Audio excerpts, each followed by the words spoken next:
I just got home from a bar and I tried to give this guy my number and I got rejected. Let me give you the context. I go to this bar probably like 3 to 4 times a week. It's by my job. I know the staff at this bar. They know us. They know my friend group. I have been served by this man before, okay? And I would say for the last like few weeks, I've like noticed him. And I was like, this guy's actually kind of cute. The way that I noticed him is because I would always order this spritz. And I ordered the spritz and he made this like snide, sarcastic comment about like, so hard to make these spritz. And I was like, huh. But he was being like flirty and silly and coy. And I was like, oh, he's kind of cute. And then from that point forward, we would like have these little interactions when I would go to pay. And I noticed that the last time he checked me out, when I bought a round, the round should have been like $50 and it was only like 15. And I was like, oh, he gave me a bunch of free drinks. Okay, so let's talk about tonight. I get there tonight, I see him. I go wait in line. I go, can I get a glass of the light orange? And he's like, oh, light orange? I go, yeah, somebody like shamed me for getting the spritz. And he's like, oh, and who did that? And I said, I don't know, you tell me. And he laughs. And then we talk about the spritz. I'm like, yeah, I had just gotten back from Europe. Like, whatever, we're making conversation. I order a round of drinks for me and all my friends. And the check should have been like $50. Rotates the iPad towards me and it's only like $19. I'm like, okay, he gave me free drinks again. So I give him a tip, I put it back, and then I go back to my table. I'm like, guys, he definitely gave me free drinks. They're like, okay, just give him your number, Jez. You've been talking about this guy, just give him your freaking number. I'm like, oh my God, okay. So I'm sitting there and I'm trying to decide whether or not I'm gonna give this guy my number. Then another guy, let's just name him Owner.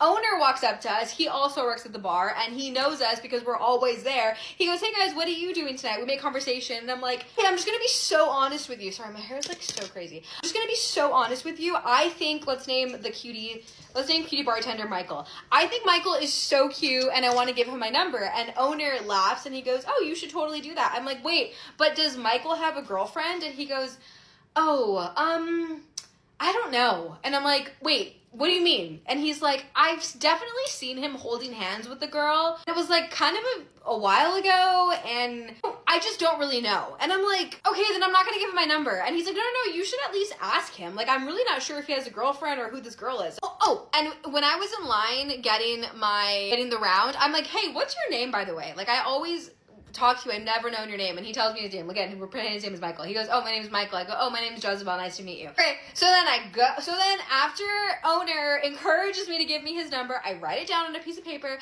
and I'm like waiting for him to be free, but he's not free. He's like so busy. Owner was there, not because he was working. Owner was off and was just like getting drinks at the bar. It's Michael who's working at the bar, then it's Owner and another person. Owner and the other person are just like at the bar getting drinks like patrons of the bar, and then Michael is working. So I'm like, fuck it, I'm just gonna do it. So I go right up to where Owner and the other guy is, and I stand right there and Owner looks at me and like, look, I'm doing it. And I was like, hell yeah, do it. And the other guy is like confused. I'm like, I'm gonna try to give Michael my number. And the other guy's like, oh, damn, okay. And then Michael walks up to us and I'm like, hey, can I ask you a question? And he's like, yeah, what's up? And I'm like, are you single? And he literally pregnant pauses. He goes, no. I'm like, oh, okay. I thought you were cute, so I wanted to give you my number. He goes, oh, puts his hands on his chest like that. He goes, oh. And I'm like, that's fine. And he goes, ah. And then I run away. So I didn't give him my number. I ran into my neighbor, was getting home, and I told her my story, and she gave me a bowl of spaghetti to make me feel better. So I'm gonna eat my bowl of spaghetti. And I'm gonna be proud of myself for at least trying. And my friend was like, just give your number to another one of the bartenders and they'll give it to him. And I said no, because we come here literally 3 to 4 times a week. I need to be able to give it to him and get rejected by him to ever show my face back here again. I'm happy I did it, and I'm bummed that he has a girlfriend. His reaction was sweet. Nice guy, nice boy. This was a good exercise. You have nothing to lose. Try it. My daughter's teacher is a pedophile. This is the story time of how I found out that my daughter's teacher is a predator. Was a predator. She's not her teacher anymore, obviously. So my daughter had just started her 5th grade year at Rivercrest Elementary in Hudson, Wisconsin. Throughout the year, Kylie made a couple comments to me about how, Miss Faust favors the boys in her class. How Miss Faust hates all the girls. How Miss Faust only chooses the boys for things and never chooses the girls, things like that. And, you know, when you're that age, I think everybody's against you. So I kind of just like took it with a grain of salt and was like, all right, tuck it in my arsenal for later. But whenever Kylie would have friends over, like her friends would corroborate the story. So I know it wasn't just Kylie making this up. So fast forward, we're a couple months into the school year and Kylie comes home from school and she goes, oh my God, Mom, Miss Bergman got arrested today. The cops came to our school and arrested her. So there was a Miss Bergman's class, Miss Faust's class, and then there was a third fifth grade class who isn't really involved in the story. Kylie was in Miss Faust's class. So she comes home, she tells me this and I'm like, why? And she's like, I don't know. The cops just came and they took her. So I get an email from the school district telling me that Kylie's teacher, effective immediately, her teacher is placed on leave. I go to Kylie and I'm like, Kylie, what happened with your teacher? And she's like, what do you mean? And I'm like, well, it says that she's no longer with you guys. And Kylie's like, I have no idea. And so me thinking it must have to do with the other teacher getting arrested, because what are the odds those both happen in one day? Later that day, I get an email from the district detailing why Miss Bergman was arrested. Then I started putting two and two together and I'm like, okay, I bet Kylie's teacher knew and didn't say anything about it, which is already bad enough because time goes on, more and more come out about Miss Bergman, the first fifth grade teacher that got arrested. Be clear here, this child is a victim. We had 35,000 text messages with this child. Apparently, she was really close with his family, and so that's why she had his phone number. I guess she like went on vacation with them or something. I don't know. And it all came to light because the mom overheard a phone conversation her son was having, and she was like, who are you talking to? And he fessed up, and so she went through his phone and she found everything, and that's why they came to the school and arrested her. In my head, I'm still thinking, okay, Kylie's teacher just didn't report it. Months go by.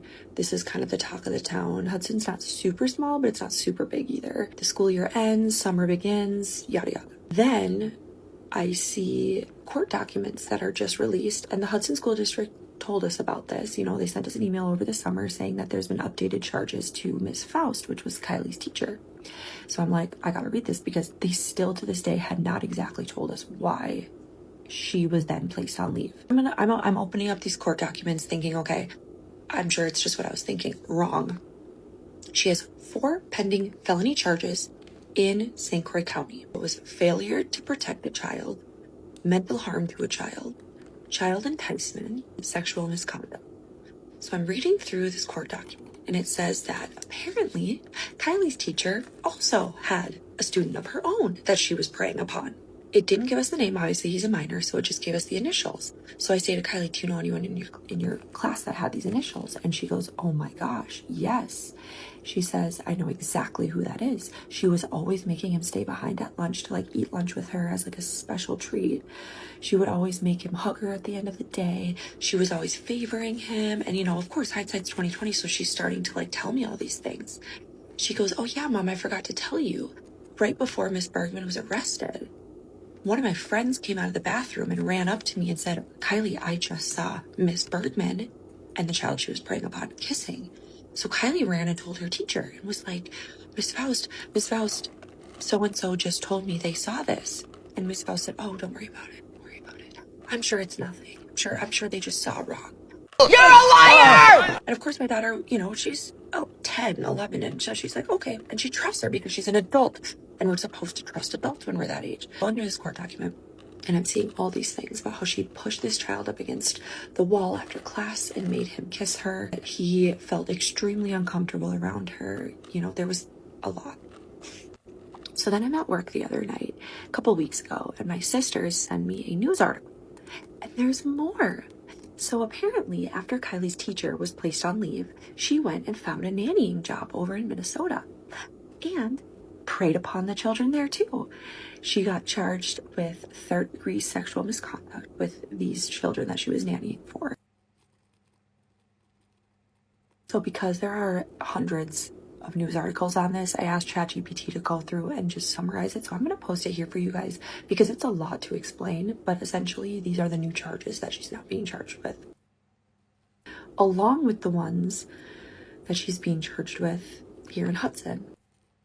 It's a lot to process because I think back to those interactions I had with her and I'm like, was there any signs? And really, no. And that just goes to show you that it truly could be anybody. I mean, there was 2 teachers at the same school preying upon these children that were 10, 11 years old. And for reference, this is what an 11-year-old boy looks like. Okay, I will never understand it. Court date is actually coming up in the next couple days, Miss Val says, and it will be very interesting to follow along and see what comes out, because I'm sure there's more.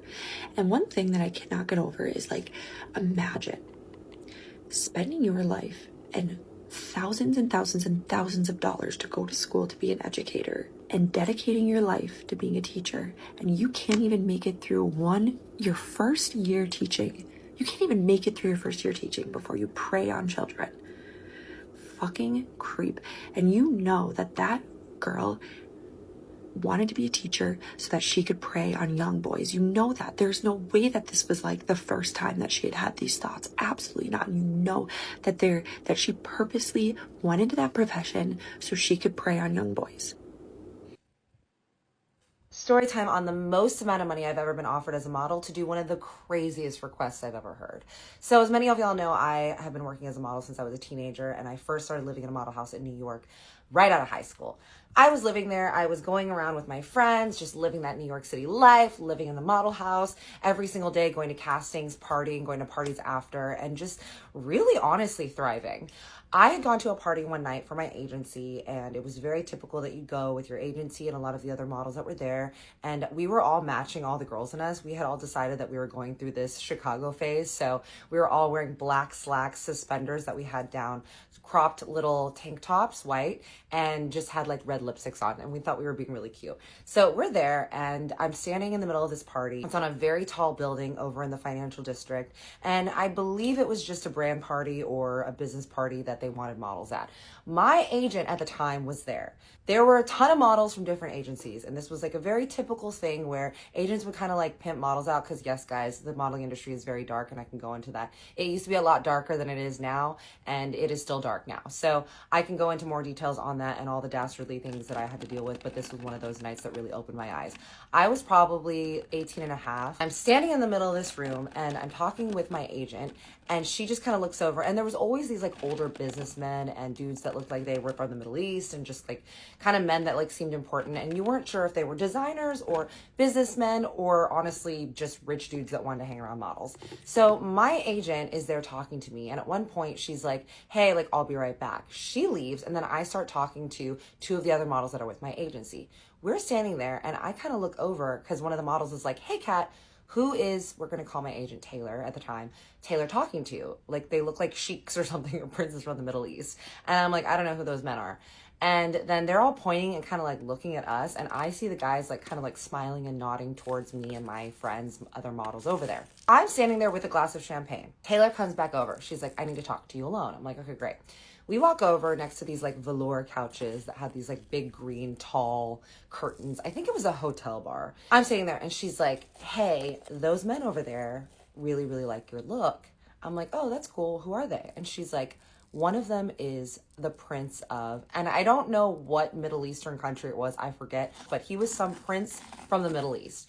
And she was like, he loves your look, and he would really like to have you come on a trip with him to his country. I'm like, oh, okay. She's like, Kat, it's a lot of money. And I'm like, to do what though? She's like, they just want to pay for you and a bunch of models to go on a trip there. And granted, y'all, this is before social media was in a point where you got paid on brand trips. So I know you guys have heard of like yacht girls that would just get paid to hang out on yachts and be around guys. So this was that vibe. But this man wanted to put a bunch of models on a private plane to his country to hang out. I'm like, oh, okay. So what would we need to do there? And she's like, oh, well, you guys would just be like hanging out with them, and they just want pretty girls to hang around that are models.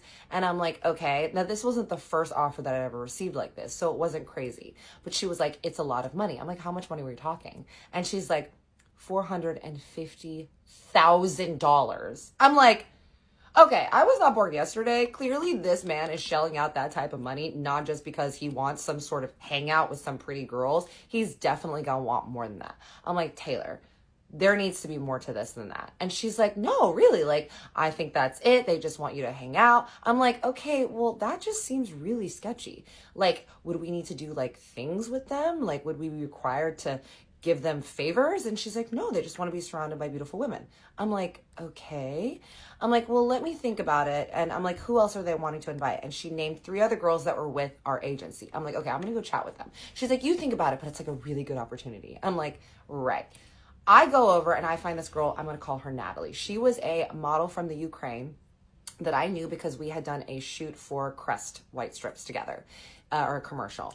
And I was like, girl, what is this offer that we're getting from these rich sheiks from the Middle East? She's like, girl, I know, it's crazy, right? Like, as if we would do that. I'm like, what do you mean? And she's like, oh, did your agent not tell you the details? I'm like, well, she just only knew that we would need to go there and hang out with them. She's like, girl, no. And so her agent was a man, okay? So her agent, the man, got more information out of these Middle Eastern people. I'm like, what is it? And she's like, girl, they want us to get on a plane. I'm like, yeah. Go to the Middle East, hang out with them. I'm like, okay. Party with them. I'm like, okay. And then after that, at the end of the night, a bunch of the Middle Eastern men in their 40s and 50s want to take a number 2 on our chests. I'm like, I'm sorry. I think that I temporarily went blind, deaf, and dumb and had a brain aneurysm because what the hell did you just say? And she's like, yeah, girl. She's like, I used to be with a different agency and this was the thing that they would try to pimp us out for all the time. It's incredibly inhumane. It's disgusting, but there are girls that will do it. I'm like, okay, so what they want to do actually is to pay a bunch of models to go defile us with a horrible act that will traumatize us until the day that we die, because there ain't no coming back from that. And they think that that's enough money to put us into that trauma space. She's like, you would be surprised with how many girls that would do it. I'm like, I'm guessing you've never done it. She's like, God, no. She's like, I have a boyfriend. And also, like, that's not something that you can come back from. I'm like, okay, I need to go speak to my agent really quick. I walk over, I'm looking for Taylor. She's over by the fucking shrimp table. I'm like, hey, girly pop, we need to have a little meeting of the minds, okay? So apparently it's not just a silly little fun trip over to the Middle East, hop, skip, and a jump to hang out with these men. Apparently they want to do something dastardly to us, something devious and absolutely diabolical. And she's like, what are you talking about? Who told you that? I tell her what they want to do, that they basically want to go SEAL Team 6 on our upper bodies, and that is not something I am okay with. And she's like, okay, this is not what they told me. I'm like, girl, you ain't reading the fine print or asking the right questions out here. And she's like, well, they don't really respect women, so I think that's why they didn't tell me. And she's like, okay, but this would be something that we would send, like, you guys bodyguards and stuff like that. I was like, there is no way on God's green earth for any type of amount of money that I would ever do this. And she's like, I'm just saying that, like, these men control a lot of designers, they control a lot of the population and the world, and it could lead to other opportunities. I'm like, yeah, other opportunities, like me getting traffic and then also just absolutely not able to ever look at myself again. And she's like, okay, I'll let them know. She goes and lets them know. And honestly, I had heard about 2 or 3 girls that had actually gone on this trip that went, that did the deed, that dealt with it, that not only got that happen to them, but they also got a train on them through the hole that is the exit sign. So yes, it was a very traumatic experience for a lot of women, and I honestly, the modeling industry is very, very dark for a lot of people. So any young girls that are interested, be aware of this sort of like yachting situation. I know things have gotten better and there are a lot more protections in place now for girls.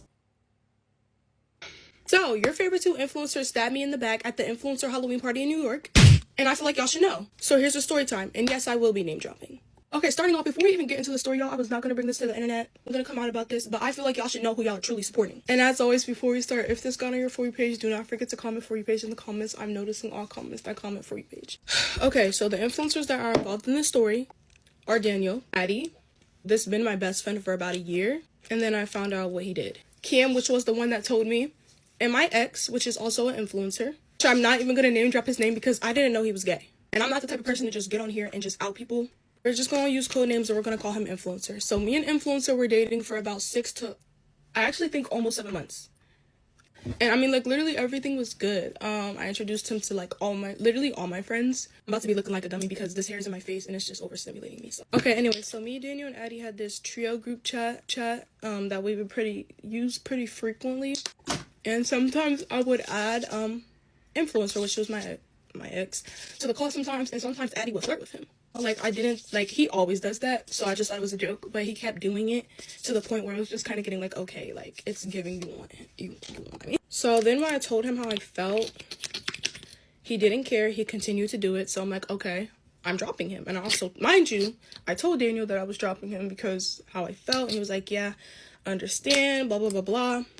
And he was like, yeah, I understand, blah, blah, blah, blah. Okay, end of conversation. Also, influencer at the time, he got added to the group chat by Addie, and I had asked him, like, hey, can you leave? Also, I have, like, these episodes that kind of weird, but he was like, yeah, of course. So I thought he had left.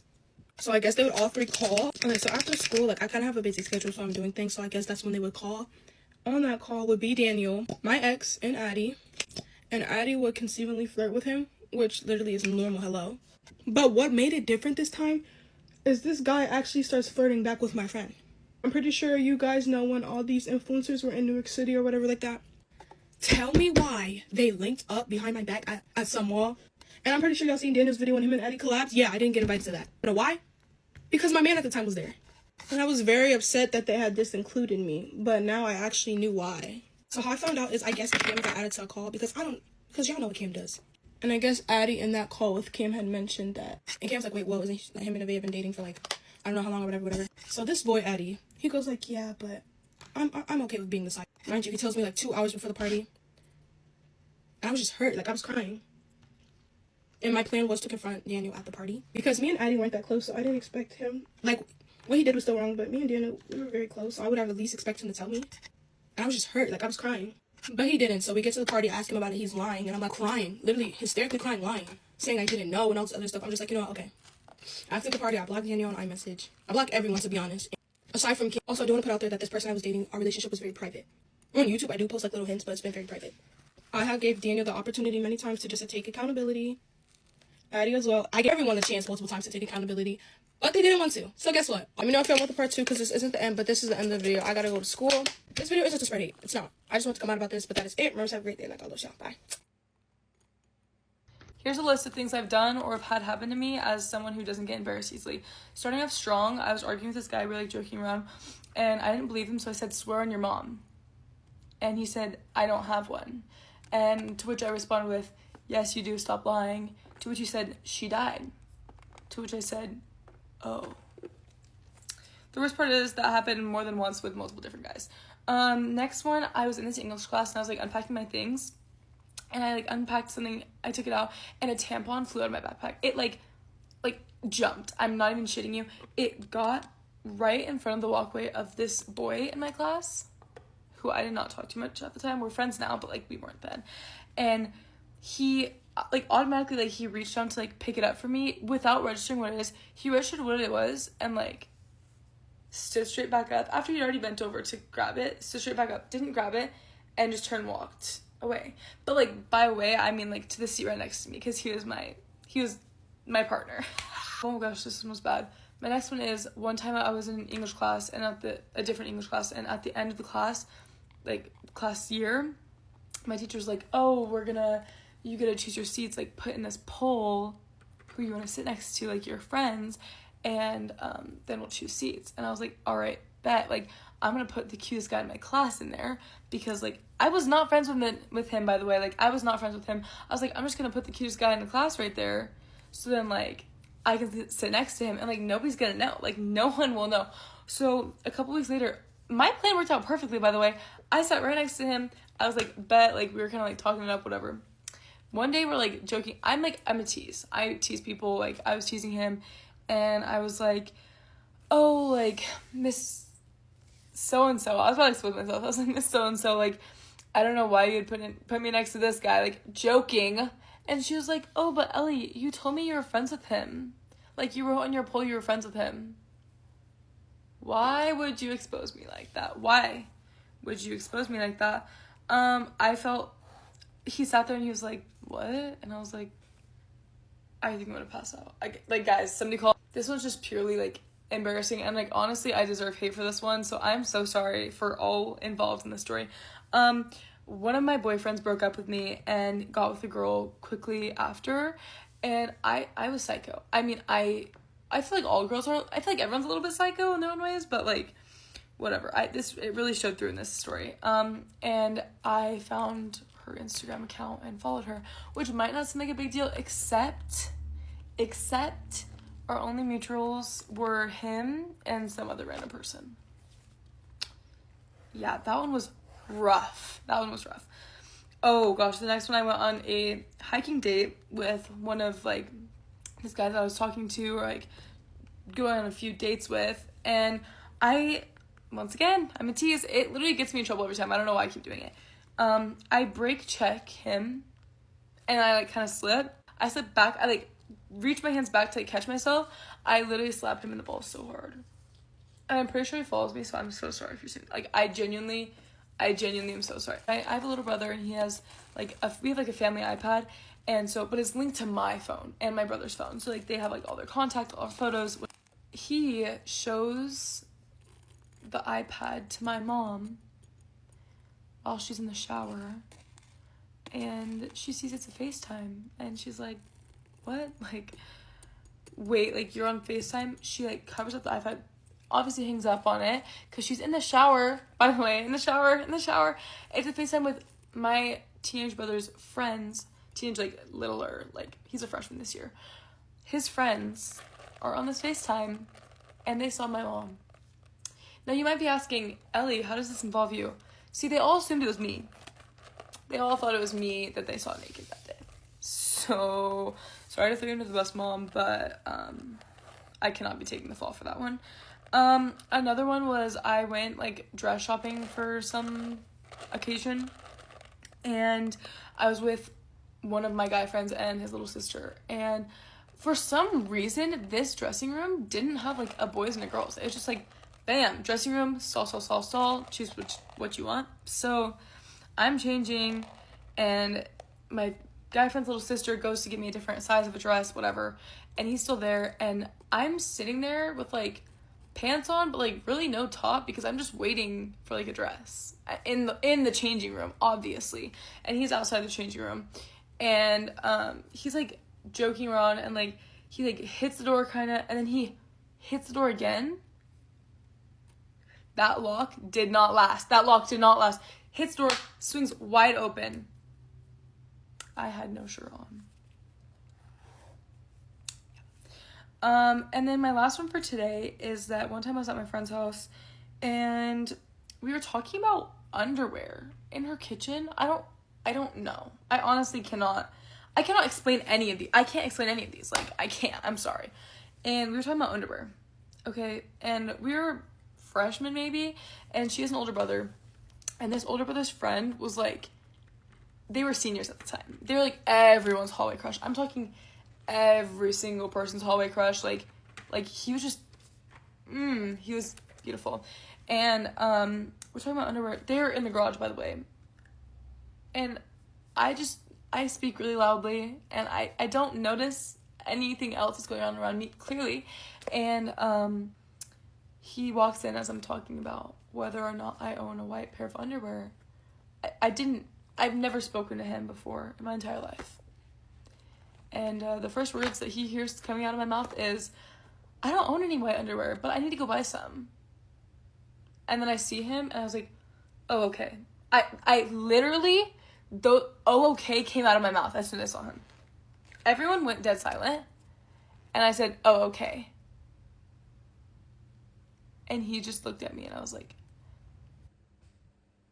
my wife keeps asking why I didn't do better in life. I'm 35 male, my wife is 34 female, and we've been married for 5 years now. Everything has been pretty good considering my wife is beautiful, funny, and awesome. I'm a fully qualified plumber, earn pretty good money, and save kind of well. My wife works a retail job. My job was never an issue and never mentioned negatively, until very recently when she met up with her old best friend from high school and uni somewhat recently. For context, my wife is, and she will back this up, very attractive, and I'm kinda punching. I already knew her and her friend were very popular when they were younger. Always been a joke that she wouldn't have talked to me when we were at school if we had met, because I was more of a regular guy, I guess. These things are relevant. Her friend married a guy who now owns some engineering firm, business, and is obviously very well off, similar age to me. The friend doesn't work, stays home, goes to the beach, etc. during the day, and her husband has a nice car, a wakeboarding boat, and an investment property and other luxuries. My wife met with her friend 3 to 4 weeks ago for the first time in a couple years, and the second my wife came back, she kept saying how her friend is doing so well, how lucky she is not to have to work, etc. This was the end of it until about a week after, when they caught up for drinks this time, and I picked my wife up and she was a bit drunk.